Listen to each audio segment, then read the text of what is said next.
खऱ्या अर्थाने राष्ट्रपिता महात्मा गांधींना अभिवादन करायचं असेल तर इंडिया आघाडीच्या लोकांनी स्वच्छ भारत अभियानामध्ये सामील व्हायला पाहिजे होतं।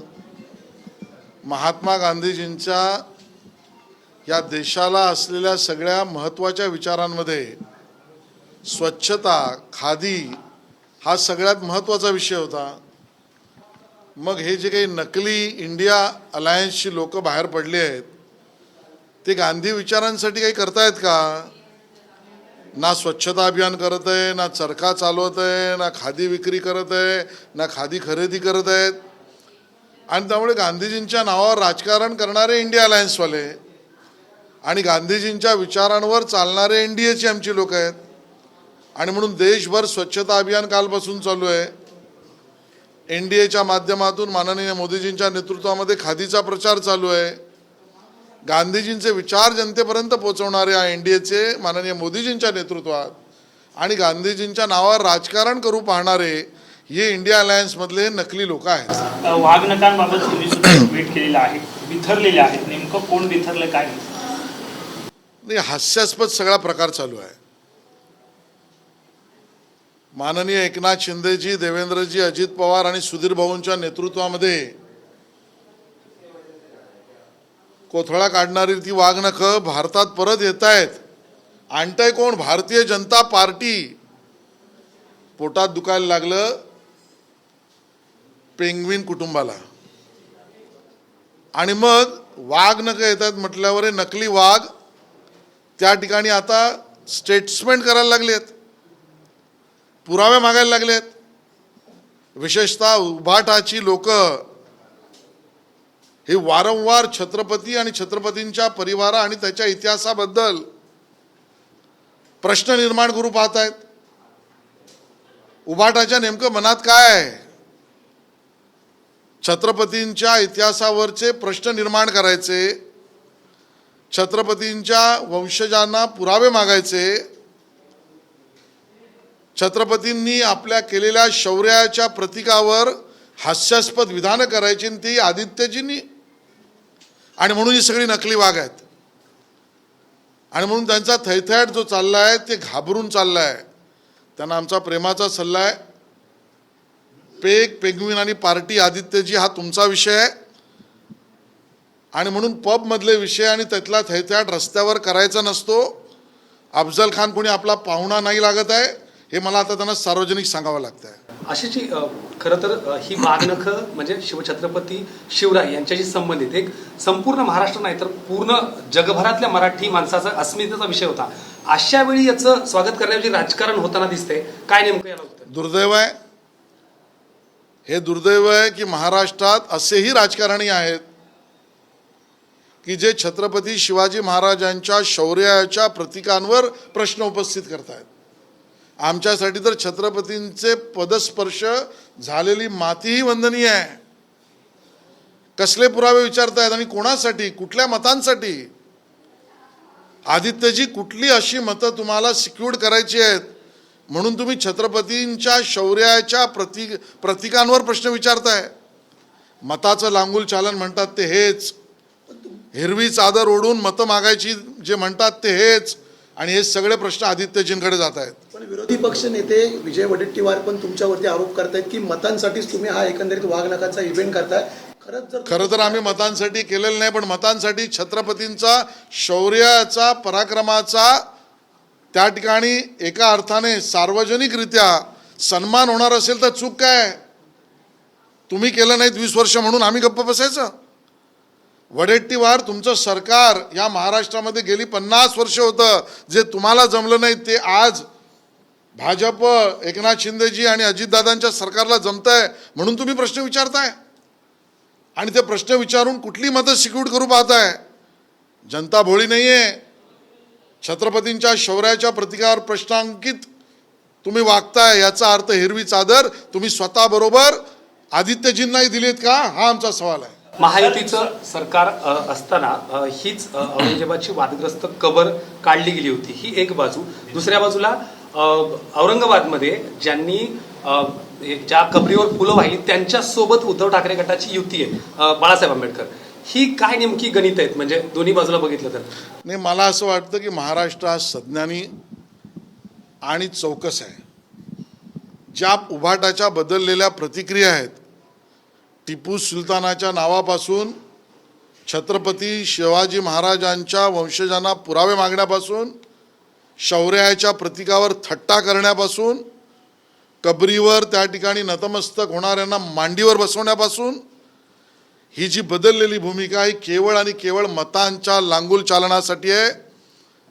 आणि म्हणूनच केवळ बुद्धिभेद व्हावा म्हणून मराठी मुस्लिम असा प्रचार करायचा, मला वाटतं महाराष्ट्र याचा बदला घेईल. महाराष्ट्र याचा बदला घेतल्याशिवाय राहणार नाही. आणि हे प्रश्न, याची उत्तरं उद्धवजींनाही द्यावी लागतील, आदित्यजींनाही द्यावी लागतील. सर, लोकसभेची दक्षिण मुंबईची जागा जी आहे ती प्रतिष्ठित मानली जाते, तशी तयारी दोन्ही बाजून केली गेलेली आहे. भाजपकडून सुद्धा तयारी सुरू आहे, तर दुसरीकडे आपण जर पाहिलं तर ठाकरे गटाकडून तयारी सुरू आहे. अरविंद सावंत असे म्हणतात की पालिकेला आम्ही जिंकणार, काय नाही? अरविंद सावंतांचा पराभव ही काळ्या पाठीवरची सफेद रेघ आहे. गेल्या वेळेला आमच्या मेहरबानीने ते जिंकले. मी मुद्दामून अंडरलाईन करतो शब्द मेहरबानीने जिंकले. आम्ही प्रचार केला, मी प्रचार केला. माननीय मोदीजींचे मोठे फोटो घेऊन अरविंद सावंत पोहोचले. त्यांचा चेहराही दक्षिण मुंबईतल्या लोकांना काही भागात माहीत नव्हता. त्यांचं कर्तृत्व तर नव्हतंच, अकर्तृत्ववान माणसाला सुद्धा जिंकवण्याची क्षमता मोदीजींच्या नावात होती. अरविंद सावंत त्यामुळे जिंकले. आज त्यांना मतं मिळवण्यासाठी हीच कबरीवरच्या फेरी मारायला लागत आहेत. आणि म्हणून याकूब मेमनची कबर सजवणाऱ्यांच्या बरोबर बसून अरविंद सावंत मतं मागायला चालले आहेत. आणि म्हणून दक्षिण मुंबई सुद्धा स्वाभिमानी मराठी माणसाची आहे, ती याचा बदला घेईल. पूर्ण मुंबईतल्या 6 जागा आम्ही जिंकू.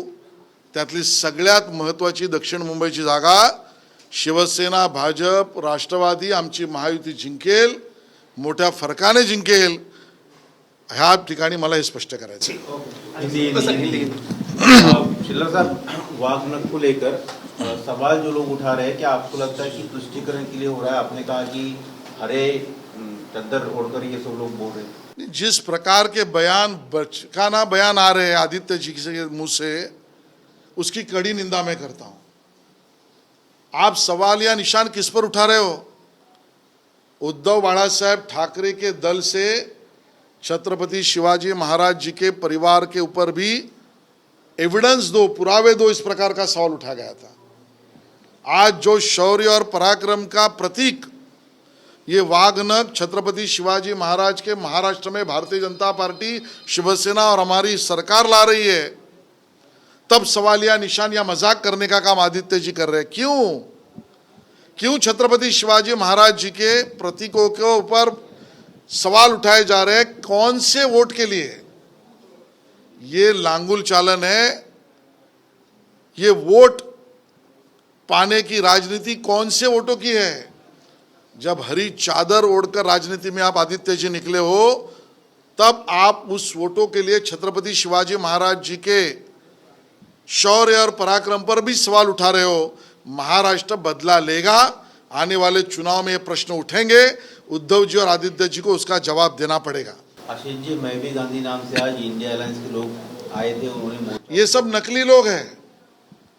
आज राष्ट्रपिता महात्मा गांधी जी को स्मरण करने का दिन है, तो उनके विचारों पर चलने का दिन है. मैं मानता अगर इंडिया अलायंस के लोग स्वच्छता अभियान में आते, वो खादी का चरखा चलाते, खादी की खरीदी बिक्री वो इसके लिए काम करते, लेकिन नहीं, ये राजनीति के लिए रास्ते पर उतरे हैं. ये महात्मा गांधी जी के विचारों के लिए नहीं उतरे हैं.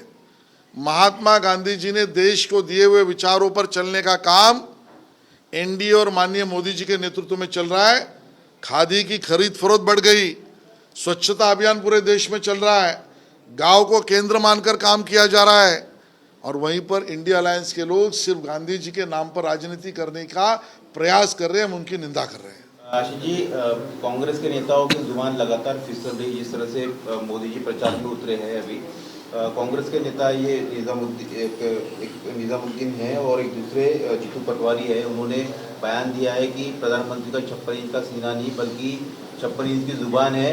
और 56 इंच का दिल होना चाहिए, लेकिन उनके दिल में कहीं ना कहीं नफरत है दूसरे लोगों के लिए, दूसरे कम्युनिटी के लिए। मुझे लगता है अपना स्तर छोड़कर राजनीति में बयानबाजी करना ये इंडिया अलायंस के लोगों ने किया हुआ लगातार पाप है।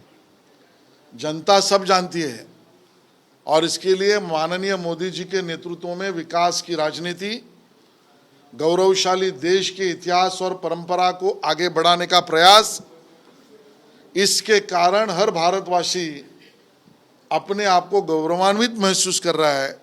और जहाँ तक 56 इंच की बात है, मैंने और एक ट्वीट किया है, अभी किसी ने ट्विटर पे कहा है हाफिज सईद के परिवार का कोई कल से गायब है। पहले ही कोई आयस है कि किसी को पाकिस्तानी में ही किसी ने मार गिराया है, मुझे नहीं पता किसने क्या किया। 56 इंच के सीने के सवाल पूछने वाले उस देशों में जाकर जो प्रकार और जो घटनाएं हो रही है उसका भी अगर अध्ययन करे तो उनको बोलने के लायक कुछ न बचेगा, इतना मैं जरूर कह सकता हूँ। कांग्रेस के नेता बोल रहे हैं, जैसे नरेंद्र सिंह तोमर और प्रहलाद पटेल इनको चुनाव में उतारा तो उन्होंने कहा कि ये ऐसे हो गया कि पहले राष्ट्रपति बना, बाद में राष्ट्रपति के घर का नौकर चपरासी दरबान बना दिया, ऐसा उनका आरोप। भाई इतना डर क्यों रहे तोमर जी की उम्मीदवारी से? हमारे उम्मीदवारों से इतना कांग्रेस को बखलाहट क्यों हो रही है? यही उनका बयान स्पष्ट करता है कि हमारे उम्मीदवारों को या उम्मीदवारों को लेकर, नेताओं को लेकर उनके पाँव के नीचे की जमीन खिसक रही है। संजय राऊत असं म्हणतात की लष्कर जरी आणलं तरी दसरा मेळावा जो आहे तो शिवसेनेवरती होईल। मला असं वाटतं की संजय राऊत हे लिहिताना चिलीम आणि बोलताना गांजा घेऊन बोलतात आणि त्यामुळे त्यांच्या बोलण्यावर आणि लिहिण्यावर प्रतिक्रिया देणं ही कुठल्याही बुद्धिमान माणसाने करावं असं कर्तव्य नाही। शिवाजी पार्कच्या विषयामध्ये जो निर्णय महापालिका घेईल, जो निर्णय न्यायालयात झालेला आहे तो कायदेशीर होईल आणि जो होईल तो जनतेला मान्य असेल।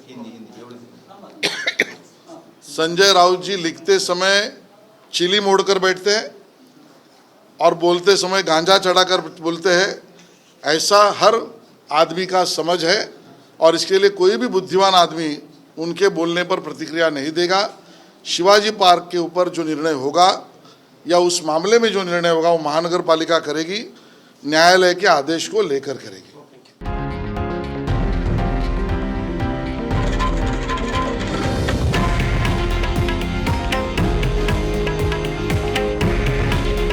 हे आहे देशातील नंबर 1 न्यूज नेटवर्क आणि आपण पाहत आहात TV9 मराठी। काळजी तुमची, हित महाराष्ट्राचं।